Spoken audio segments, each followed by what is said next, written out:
E todo ano a igreja, em um certo momento, ela para justamente, como vamos escutar na oração depois, nesta pausa restauradora, para assim nós também vivermos algo diferente no nosso ordinário. Então, na igreja nós temos esse tempo justamente para nós aprofundarmos mais na vida de oração, no nosso seguimento a Jesus. E falando do tempo, nós temos duas realidades. Nós temos o tempo cronos, que é o tempo cronológico, o nosso ordinário, o dia a dia, e o qual nós estávamos vivendo, o ordinário, cronológico, tempo comum. E também nós temos o tempo da graça, que é chamado Kairos, tempo da graça. E nesse tempo quaresmal é tempo de graça. Deus tem graças extraordinárias para derramar na nossa vida. Para entendermos um pouco dessa realidade do tempo, é como se nós analisarmos, claro, o ano inteiro nós temos as graças, da mesma forma que o ano inteiro nós temos o milho para fazer a pamonha. Mas qual é o tempo da pamonha? Geralmente dezembro, janeiro, fevereiro. Tem pamonha para todo lado. Na minha cidade, em Petrolina, é da mesma forma.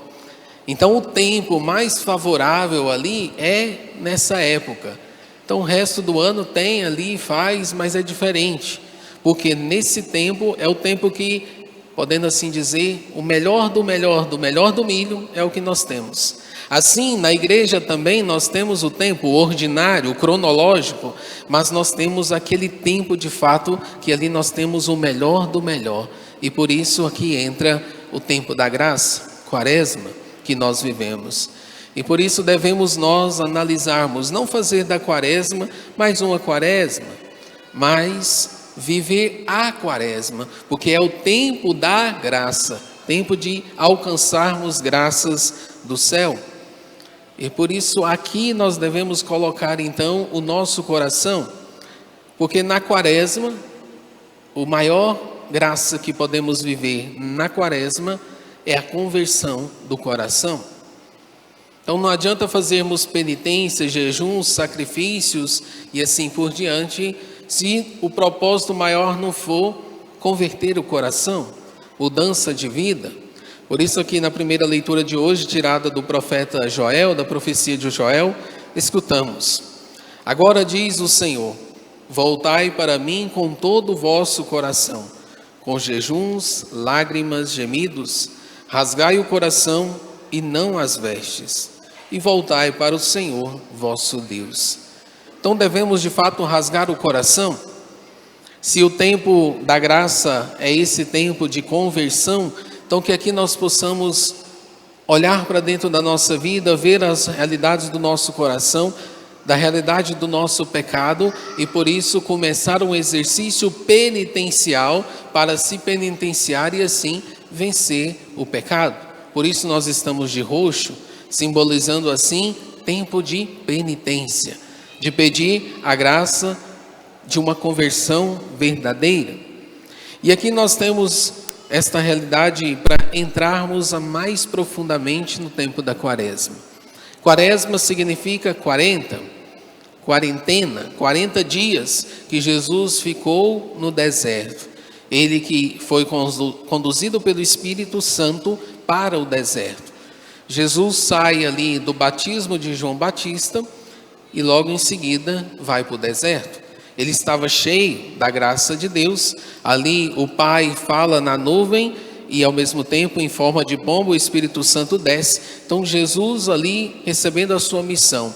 E antes de dar continuidade à sua missão de levar o reino de Deus, Jesus vai para o deserto. Então o deserto é o lugar do retiro, retirar-se. Jesus se retira do ordinário da vida para ir para um lugar à parte e estar assim mais próximo de Deus Pai. Tantos outros profetas, como Moisés e Elias, também ficavam no deserto, em jejuns, em orações, em sacrifícios, e Jesus não é diferente. Jesus também sai para o deserto, para também ofertar-se por nós. E ali no deserto, algo acontece, e nós temos aqui o paralelo. O deserto, o lugar da tentação. Jesus vai ser tentado durante esses 40 dias. Por que Jesus é tentado? Porque Jesus queria restaurar o plano da criação de Deus. Lembra lá no jardim do Éden, Deus que fez o Adão do pó da terra, fez o barro, modelou o homem e mulher, e ali soprou nas narinas o sopro da vida, colocou a graça no coração da humanidade, e ali juntamente com isso, eles estavam no paraíso, no jardim do Éden, e ali Deus havia dado tudo, porém, Adão pecou, e com o pecado de Adão houve a corrupção na humanidade, corrupção do coração. Então, a humanidade agora fica decaída pelo pecado, fragilizada. Por isso entra então o fruto maldito, que é a morte. E por isso voltamos ao pó. O projeto original de Deus não era voltar ao pó, era já a vida eterna em abundância aqui nesse mundo.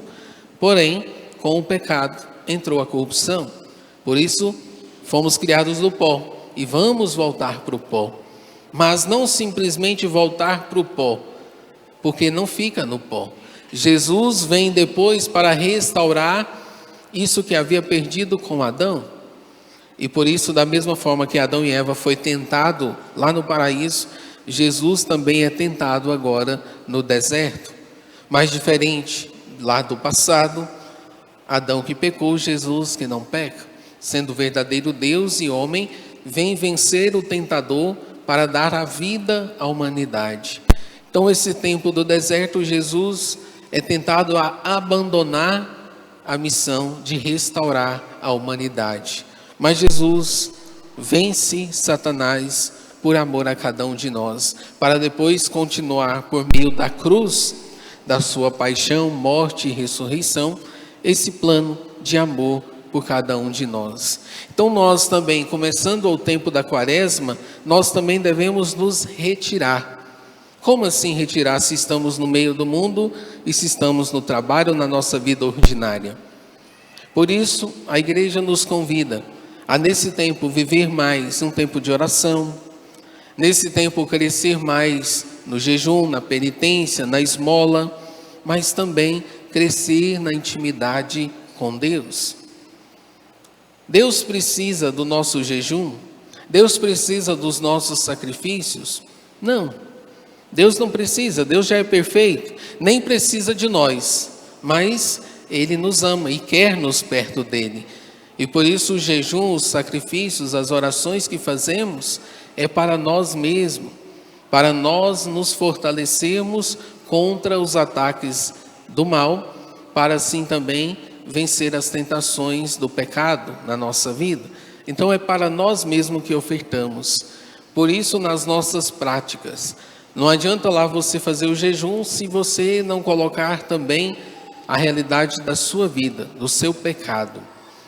Então, olhar para dentro de si, e assim já o propósito que você fazer na quaresma, as orações, os jejuns, os sacrifícios, oferta pedindo: Senhor, dai-me a graça de uma verdadeira conversão do coração. E aí cada um tem que se analisar. Qual é a tentação que muitas vezes vem a mim, que eu ainda não venci? E que muitas vezes eu continuo caindo no mesmo pecado? Tempo da graça, tempo de vencer esses pecados. E por isso eu devo ofertar as minhas orações e jejuns para justamente pedindo a Deus a graça de vencer esses pecados. E não nos iludamos, o diabo existe, o demônio existe, e ele vem muitas vezes a tentar tirar-nos da presença de Deus e assim fazer com que nós perdamos a vida eterna, que nós possamos viver bem esse tempo também do combate, para também nós nos fortalecer ainda mais. E por isso, para nós, esse tempo, principalmente voltado para o jejum, é justamente para mortificar a nossa carne, os nossos sentidos, para fortalecer no combate contra as tentações, porque nós temos a inclinação ao mal e ao pecado. E nós temos no Evangelho de hoje Jesus trazendo 3 práticas para nós que precisamos fazer no tempo da Quaresma, que é o jejum, a oração e a esmola. Jejum, oração e caridade. 3 práticas que precisamos fazer nesse tempo. E aqui Jesus fala para nós, mas não adianta fazermos o jejum, fazermos a oração e fazermos a caridade se for simplesmente para aparecer para os outros. Então, se formos dar uma esmola, que não seja para o outro ver. Nossa, deixa o outro ver que eu estou dando aquela esmola ali para o irmãozinho, para a pessoa pensar, nossa, como o Padre Vailton é bom, tadinha lá, está dando esmola. Ô coração bom. Se for essa a intenção, já recebi a recompensa. Se eu faço orações simplesmente para os outros verem, nossa, olha lá que pessoa piedosa, vou rezar agora, para todo mundo ver que eu sou piedoso. Já recebeu a recompensa. Se nós assim fizermos o jejum, e durante o nosso jejum a gente ficar triste, para o outro ver que eu estou jejuando, nossa senhora, hoje está assim, né? É tão difícil, eu estou jejuando, quarta-feira de cinza. Ai, Padre, até agora não comi nada. Já recebeu a recompensa. Qual é essa recompensa que Jesus fala? De ser visto. Mais nada. É em vão. Por isso não tem mérito nenhum. Ali os fariseus só queriam ser vistos. Não faziam por amor, não faziam por Deus, mas faziam simplesmente para serem vistos. Para nós é o contrário. Fazemos o jejum, a oração, fazemos a esmola para amar a Deus, por amor a Deus e também para o nosso crescimento, para a nossa formação do coração. E a nossa recompensa maior é o céu, a eternidade, porque assim Deus vai nos modelando para nós ganharmos o céu. Que nós possamos viver esse tempo então de jejum, de esmola, de oração, mais profunda para nós. Jejum mesmo, não é jejuar da língua. Falei isso domingo que passou. Jejuar da língua não é jejum. O jejum que Jesus nos pede é do alimento mesmo. Por quê?